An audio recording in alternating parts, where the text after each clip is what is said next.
welcome back to my channel. I am Gillian. In today's episode, I'm going to be showing you how to make vegan chocolate ice cream. It's absolutely delicious and so easy to make, so let's get started. All you need for this recipe is 4 major ingredients and then 1 ingredient for the end. Here we have organic raw cacao powder, which I get on Amazon or you can get in your health food store.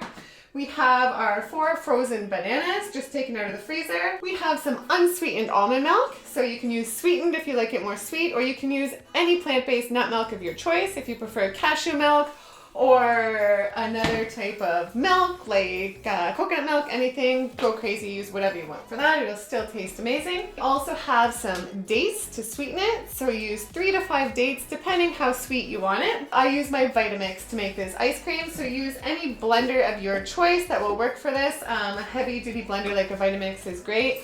What's great for making these vegan plant-based ice creams is that you don't need a fancy ice cream maker. You can do this right in your blender, which most people don't realize. Let's get started. We will break our bananas apart in 2, 3, or 4 pieces each, whatever you can do. Put in 2 tablespoons of our cacao powder,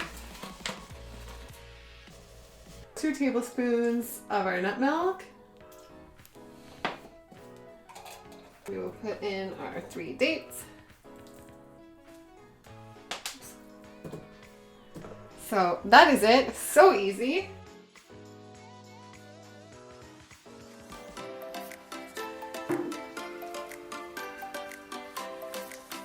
Here we have the beautiful chocolate vegan ice cream. It's absolutely delicious. I just sprinkled a few raw cacao nibs on top as well. It's great because it doesn't have any mucus forming dairy in it, no sugar. It's completely plant-based, healthy. It's a great treat. It's absolutely delicious. If you like this video, give it a big thumbs up right now. Subscribe to my channel and I will see you next time. Bye.